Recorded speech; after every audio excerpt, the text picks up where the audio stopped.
মুআজ্জাজ মুহতারাম সম্মানিত মুসল্লিন কিরাম, আল্লাহ রাব্বুল ইজ্জত ওয়াল জালালের দরবারে অসংখ্য অগণিত লক্ষ কোটি শুকর ও সুযোগ যে মহান রব্বুল আলামিন আমাদেরকে বড় মহব্বত করে বড় ভালোবেসে আমাদের প্রতি তিনি বড় ইহসান করেছেন, বড় দয়া করেছেন, অনুগ্রহ করেছেন, যে কারণে আজকে আমরা জুমার নামাজ আদায়ের লক্ষ্যে পবিত্র মসজিদে আসতে পেরেছি। এটা একটা সৌভাগ্যের বিষয়। আরেকটি গুরুত্বপূর্ণ বিষয় সেটা হলো রমজান মাস। এই মাসটার নাম কি? রমজান মাস। একদিকে রমজান মাস, আবার আজকে জুমার দিন। দীর্ঘ 1 বছর পরে আল্লাহ তাআলা আবারও আমাদেরকে এই রমজান মাস পর্যন্ত আমাদের হায়াতটাকে লম্বা বানায়, দীর্ঘ বানায় আল্লাহ তাআলা আমাদেরকে রমজান পর্যন্ত পৌঁছাই দিয়েছেন। রমজান মাসে আবারও রোজা রাখার, সিয়াম সাধনা পালন করার, তারাবি নামাজ আদায় করার আমাদেরকে সুযোগ দিয়েছেন, তৌফিক দিয়েছেন। এজন্য আমরা সেই মহান সত্তার দরবারে হৃদয়ের গভীর থেকে অন্তঃস্থল থেকে জবান খুলে জোরে সোরে শুকরিয়া আদায় করি, আলহামদুলিল্লাহ। আমরা যদি একটু গভীরভাবে লক্ষ্য করি, আশেপাশে খেয়াল করি, দেখা যাবে আমাদের ভিতর থেকে কিছু মানুষ তারা হারিয়ে গেছে, তারা হঠাৎ করে চলে গেছে। তারাও জানে না, আমরাও জানি না। তারা না জানিয়ে বিদায় নিয়েছে। গেছে কিনা, চলে গেছে কিনা তারা জানতো না। আমরা জানতাম না। তো তারা যে চলে গেল, তারা যে আমাদের মাঝ থেকে হারিয়ে গেল, এই কিছু মানুষ, কিন্তু তারা যে চলে গেল আমাদেরকে কিছু না জানিয়ে। তো এখানে তো আমরা একটু যদি গভীরভাবে লক্ষ্য করি, তারা যে চলে গেল, গত রমজানে তারা জানতো না যে আগামী রমজান আমরা পাবো না, আবার এই রমজানে আমরা আছি, আগামী রমজান আমরা পাবো, এরকম কোনো গ্যারান্টি আছে? গ্যারান্টি নাই, কারো কোনো গ্যারান্টি নেই। তো যে মানুষগুলো চলে গেল, এখান থেকে আমাদের কিছু শিক্ষা নেওয়া দরকার আছে কিনা? যদিও তারা আমাদেরকে বলে যায় নাই, কিছুই বলে যায় নাই, তারা হঠাৎ করে চলে গেছে, বিদায় নিয়ে নিয়েছে। তারাও জানতো না। তারা জানলে তো অবশ্যই আমাদেরকে জানাতো। তারাও জানতো না, আমরাও জানি না আগামী বছর রমজানে আমরা থাকবো কিনা। তো যে মানুষগুলো চলে গেল আমাদের ভেতর থেকে, আমাদেরকে না জানিয়ে, তো এখান থেকে আমাদের কিছু শিক্ষা নেওয়া দরকার, কিছু উপদেশ গ্রহণ করা দরকার। সেগুলো কি?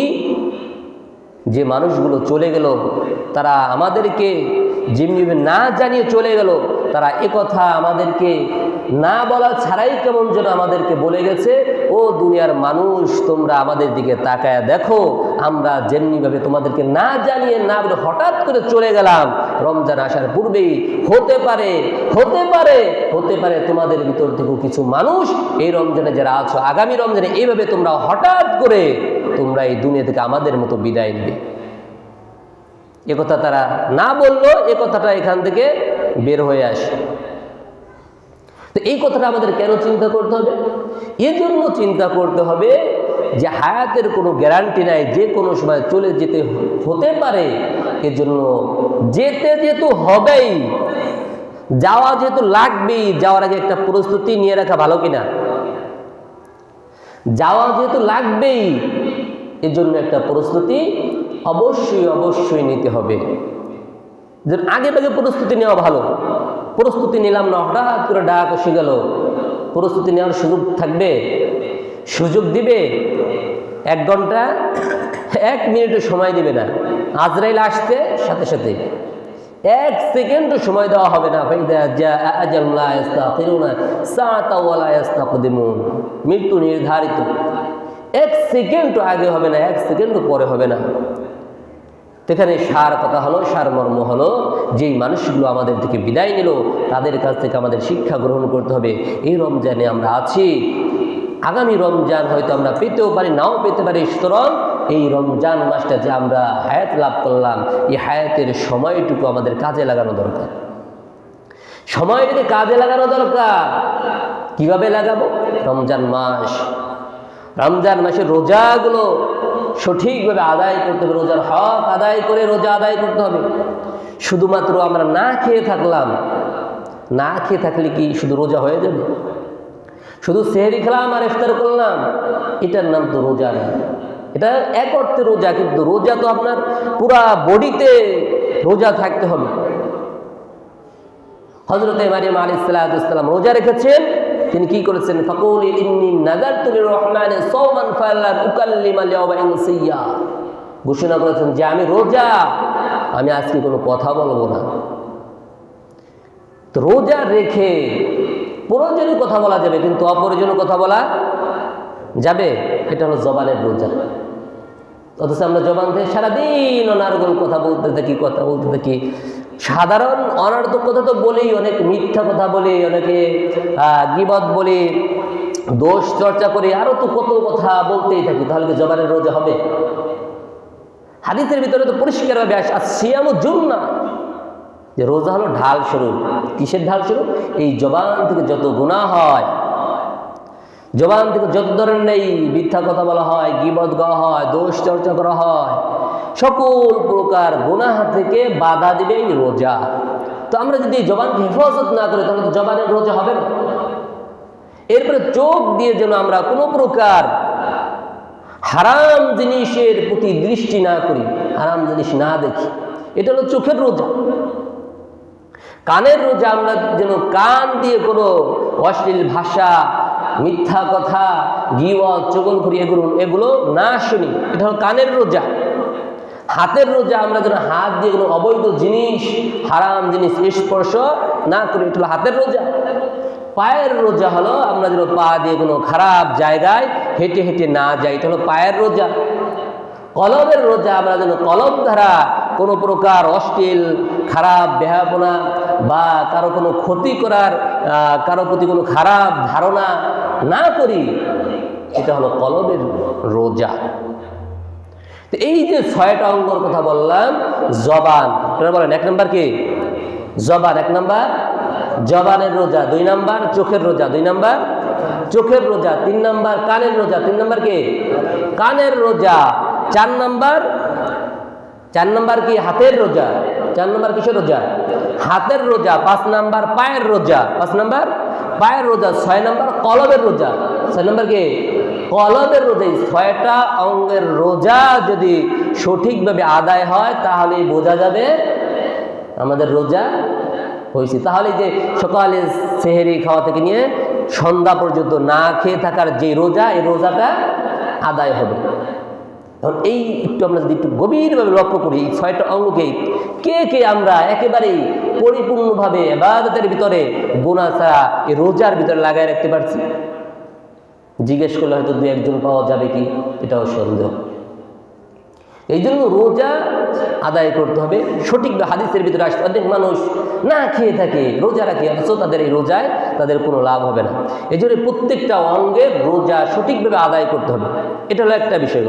আরেকটা বিষয় হলো, রমজান মাসে অনেকের খাওয়ার চাহিদা অনেক বেড়ে যায়। রমজানের আগে হয়তো 10-15 হাজার টাকা হয়ে যেত, রমজান মাসে 30,000-ও হবে না। পেটকে 3 ভাগ করতে হবে। হাদিসের ভিতরে আসছে পেটকে 3 ভাগ করে খানা খাওয়া। একবার খানা, 1 ভাগ পানি, আর 1 ভাগ ফাঁকা থাকবে, এতটুকু পরিমাণ খানা খাওয়া। সেই যে ইফতার করে যে খাওয়া শুরু হয়, মাগরিবের নামাজ ইফতার করতে করতে শেষ হয়ে যায়। আবার সেহরির সময় খানা পিনা রেডি করতে করতে দেখা গেল অনেক সময় শেষ হয়ে যায়। পুরুষদের অবস্থান, মহিলাদের তো এই খানা রেডি করতে করতে করতে তাদের আর কোনো ইফতারের সময় কি দোয়া করবে আর কি নামাজ পড়বে, তাদের নামাজেরই খবর থাকে না। এরপর এসার সময় যায় ক্লান্ত হয়ে তারাবি নামাজ আদায় করতে পারে না। এজন্য খানা যতটুকু প্রয়োজন, আবার এত কম না যে রোজা রাখতে কষ্ট হয়ে যায়, তারাবি নামাজ পড়তে কষ্ট। যতটুকু প্রয়োজন ততটুকুই খেতে হবে। একেবারে অধিক পরিমাণ ঢালাওভাবে খেলাম, অবচয় করলাম, এটা না।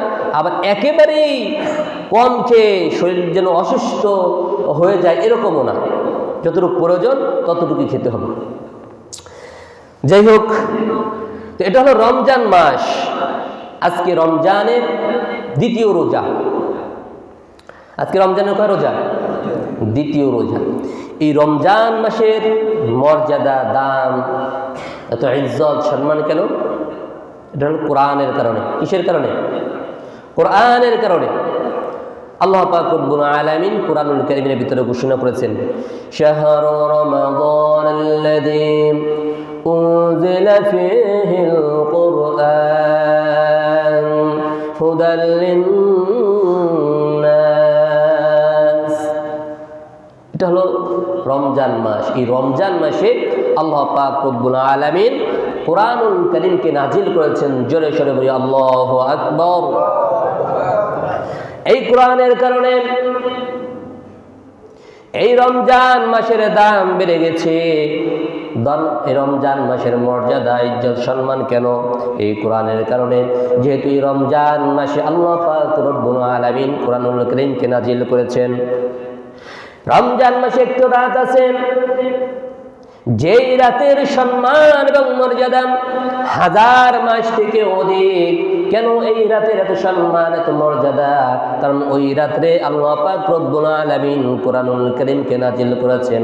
সূরা কদরের ভিতরে আল্লাহ তাআলা ঘোষণা করেছেন, ইন্না আনজালনাহু ফি লাইলাতিল কদর ওয়া মা আদরাকা মা লাইলাতুল কদর লাইলাতুল কদরি খায়রুম মিন আলফি শাহর।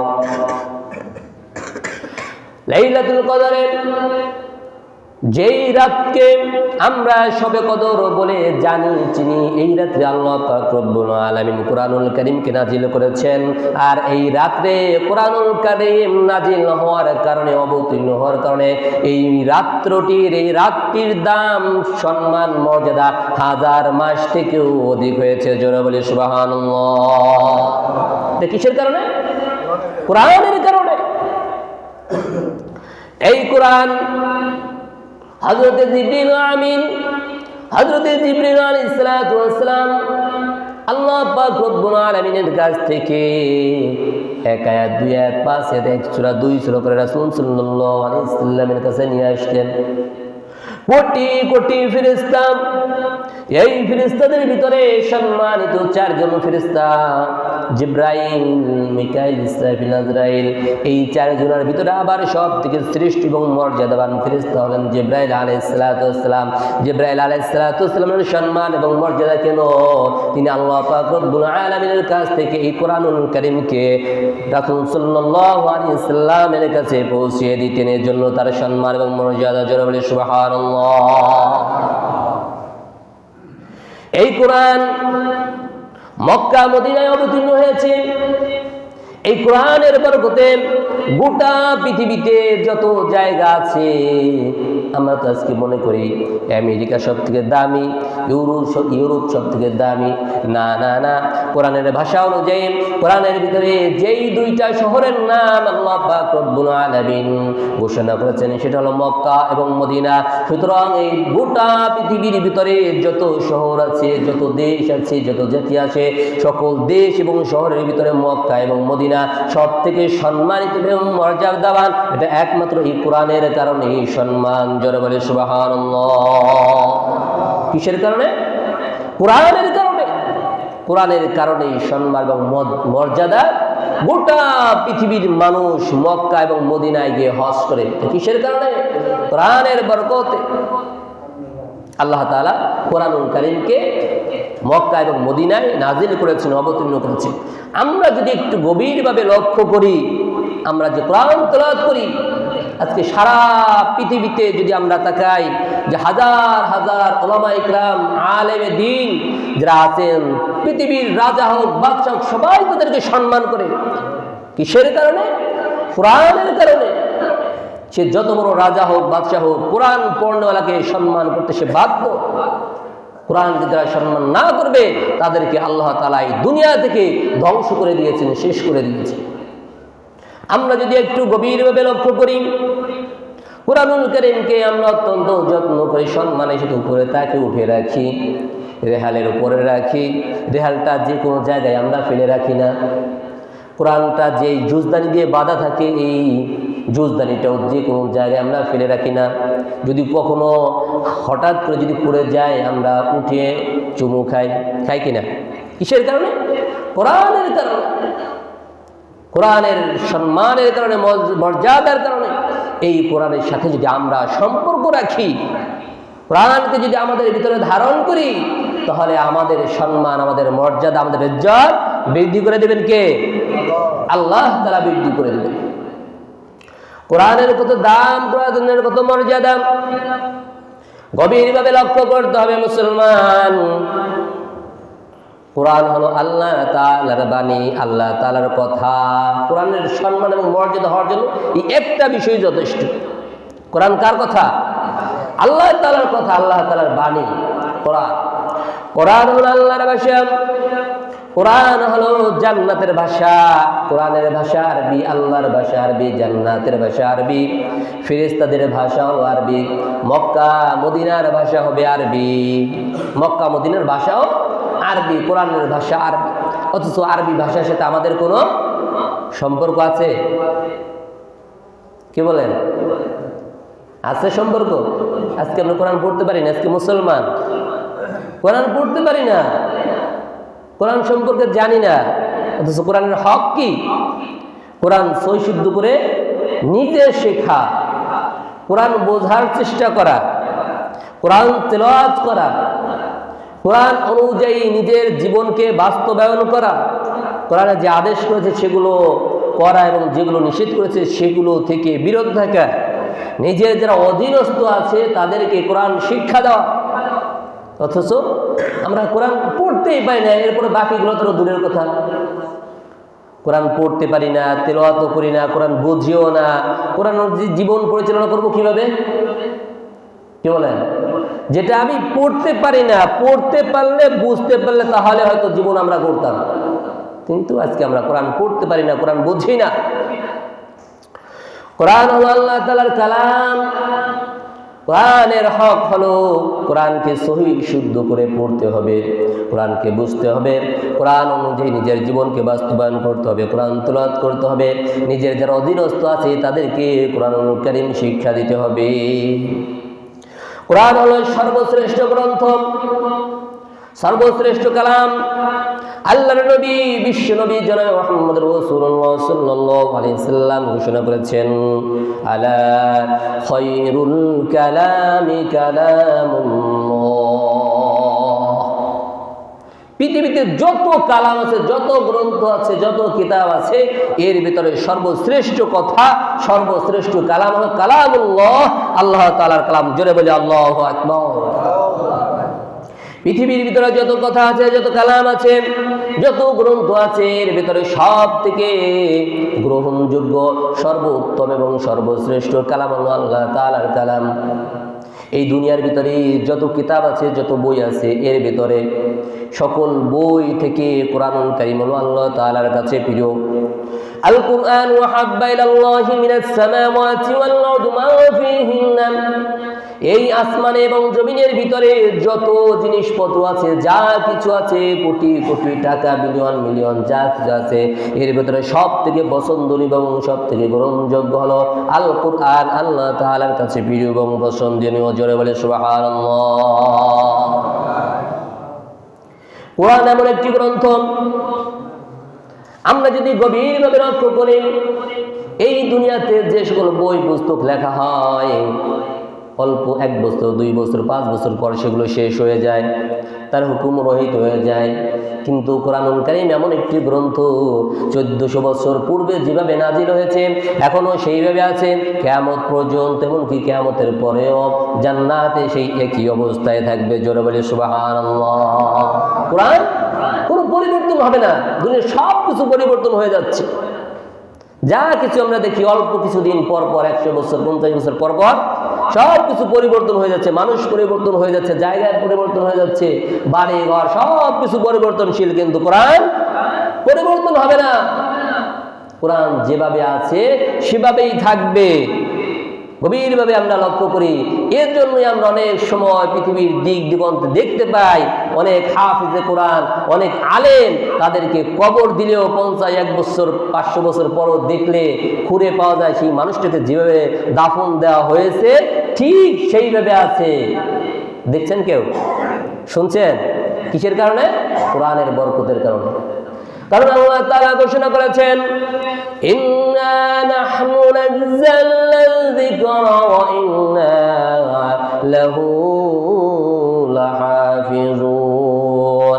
আল্লাহ পাক রব্বুল আলামিন এই কোরআনুল কারীমকে সংরক্ষণ করার এবং হেফাজত করার দায়িত্ব স্বয়ং আল্লাহ পাক রব্বুল আলামিন গ্রহণ করেছেন। জোরে বলি সুবহানাল্লাহ। যেহেতু কোরআনকে আল্লাহ পাক রব্বুল আলামিন হেফাজত করবেন, সুতরাং যারা এই কোরআনকে গ্রহণ করবেন, যারা এই কোরআনকে শিক্ষা অর্জন করবেন, যারা এই কোরআনকে তেলাওয়াত করবেন, যারা এই কোরআন অনুযায়ী নিজের জীবনকে বাস্তবায়ন করবে, নিজের অধীনস্থ যারা আছে তাদেরকে কোরআনুল কারীম শিক্ষা দিবে, আল্লাহ পাক রব্বুল আলামিন ওই সকল মানুষদেরকে হেফাজত করবে এবং জান্নাতুল ফিরদাউস নসিব করে দিবেন। জোরে বলে সুবহানাল্লাহ।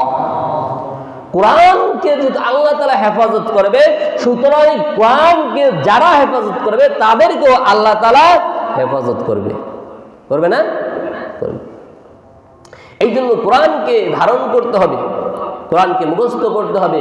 আমরা যদি গভীরভাবে লক্ষ্য করি, তো কোরআন যে আল্লাহ তাআলা হেফাজত করবে, কিভাবে হেফাজত করবে? আল্লাহ তাআলা দুনিয়াতে এসে এসে হেফাজত করবে না। আমরা যদি দুনিয়ার দিকে তাকাই, এই বাংলাদেশে, আমাদের এই বাংলাদেশে বর্তমানে 25 লাখেরও অধিক হাফেজে কোরআন আছেন। জোরে বলি সুবহানাল্লাহ। আমাদের শুধু বাংলাদেশে। আর গোটা পৃথিবীতে হাফেজের সংখ্যা 6.5 কোটিরও বেশি। জোরে বলি সুবহানাল্লাহ।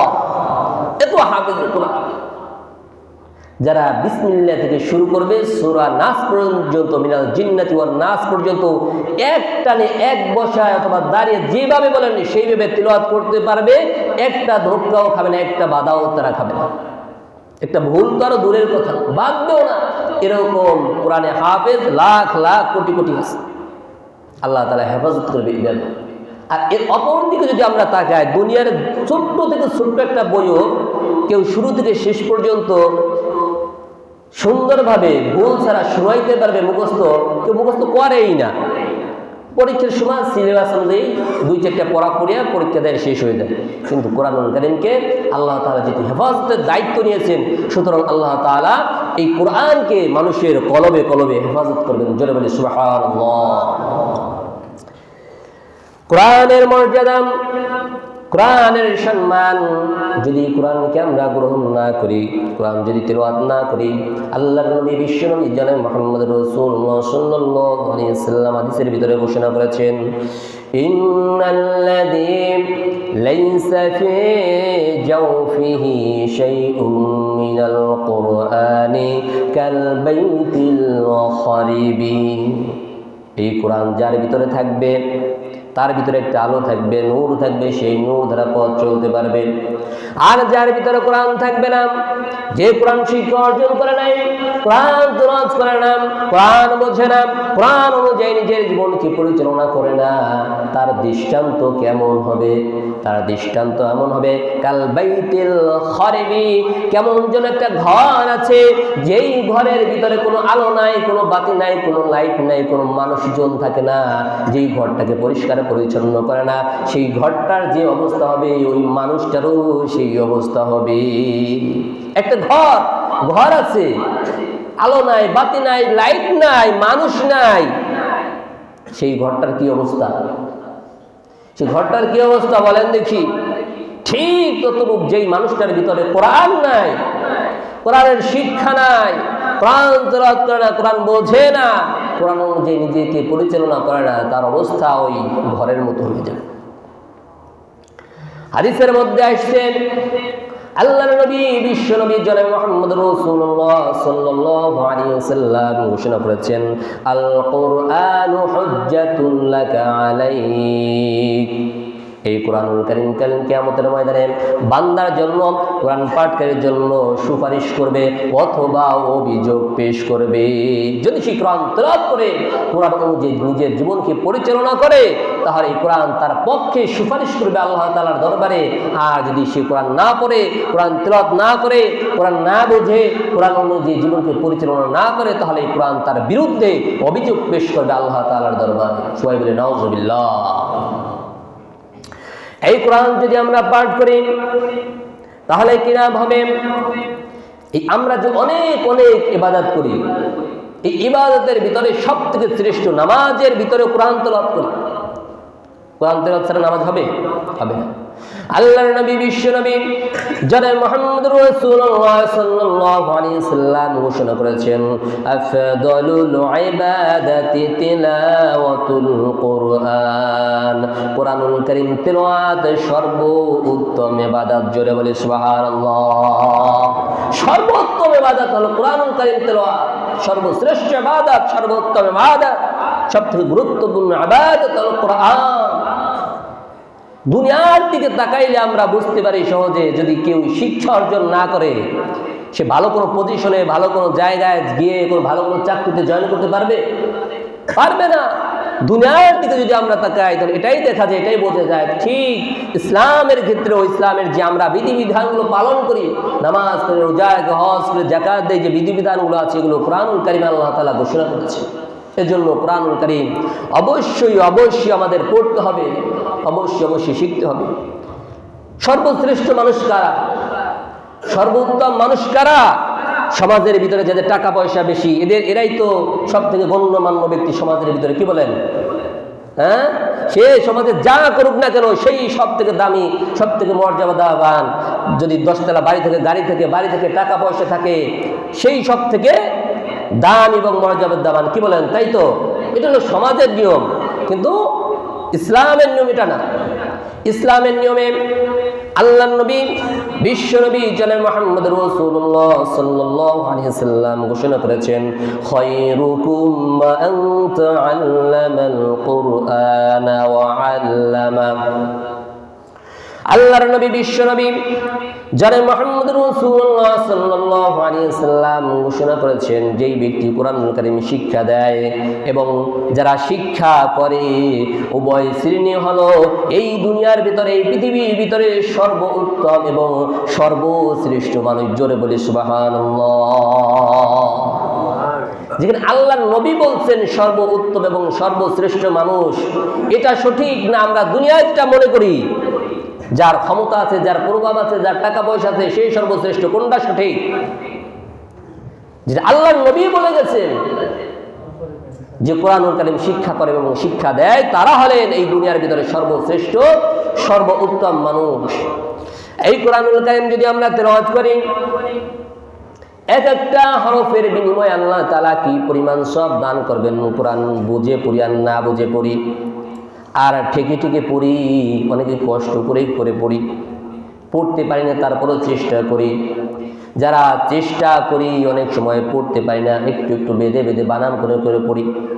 আমরা যারা সাধারণভাবে দ্রুত পড়তে পারি, এদের যেই পরিমাণ সওয়াব হবে, আমরা যারা দ্রুত পড়তে পারি এদের হলো 1 গুণ সওয়াব। আমরা যারা দ্রুত পড়তে পারি, সুন্দর করে চালিয়ে পড়তে পারি, তাদের হলো 1 গুণ সওয়াব। আর যারা পড়তে পারে না, ঠেকে ঠেকে ধীরে ধীরে অনেক কষ্ট করে পড়ে, তাদেরকে আল্লাহ পাক রব্বুল আলামিন দ্বিগুণ সওয়াব দান করবেন। জোরে বলি সুবহানাল্লাহ। একটা হলো পড়ার সওয়াব, আর একটা হলো সে কষ্ট করে করে আস্তে আস্তে ধীরে ধীরে ঠেকে ঠেকে পড়তেছে, এর সওয়াব আল্লাহ তাআলা দান করবেন। এইভাবে যারা তেলাওয়াত করবে 2 গুণ তো আছেই, এরপরে প্রতি হরফে হরফে আল্লাহ তাআলা সওয়াব দান করবেন। মান ক্বারাআল কুরআনা ফাস্তাযহারাহু ফাহাল্লা হালালাহু ওয়া হাররামা হারামাহু। মান ক্বারাআ হারফাম মিন কিতাবিল্লাহ ফালাহু হাসানা ওয়াল হাসানাতু বিআশরি আমসালিহা। যেই বান্দা, যে ব্যক্তি কোরআনুল কারীমের একটি হরফ পাঠ করবে, আল্লাহ পাক রব্বুল আলামিন তাকে একটি নেকি দান করবেন।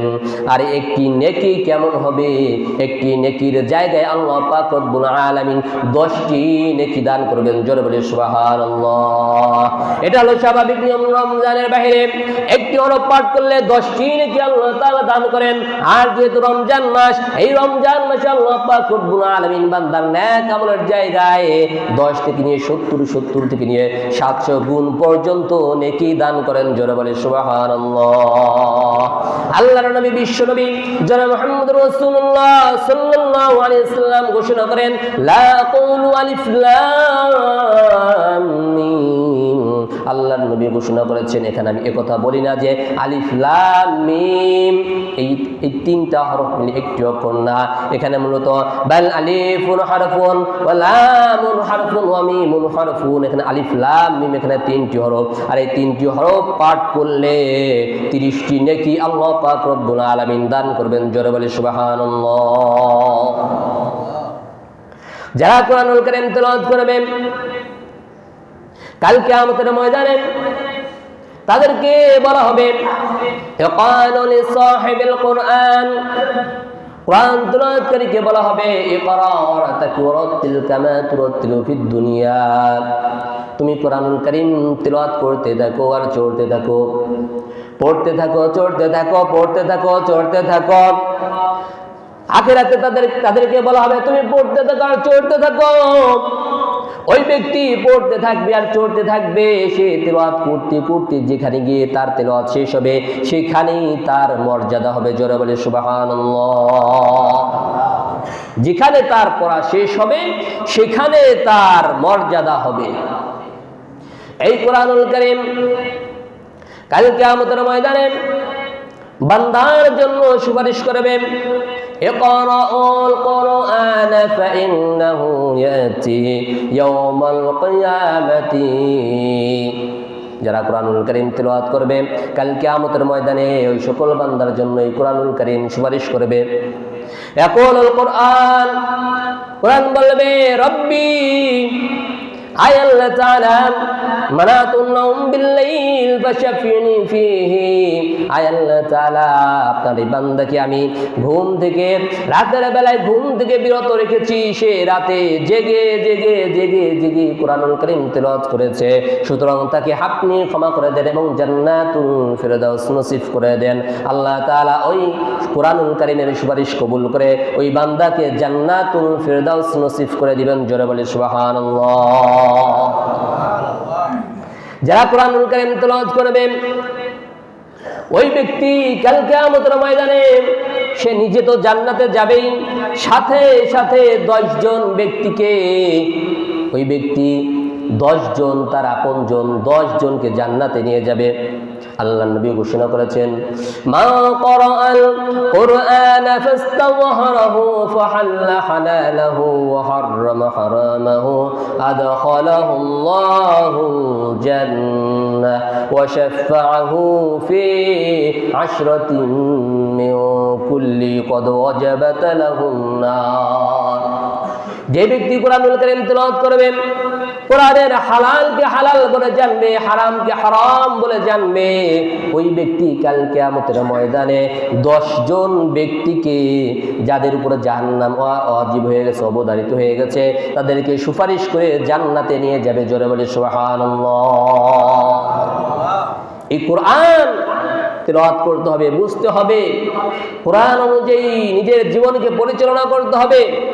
এই কোরআনকে যদি আমরা ছেড়ে দেই, কোরআন যদি না পড়ি, এই কোরআনকে যারা না মানবে কাল কিয়ামতের ময়দানে তাদের বিরুদ্ধে স্বয়ং রাসূল সাল্লাল্লাহু আলাইহি ওয়াসাল্লাম অভিযোগ পেশ করবেন।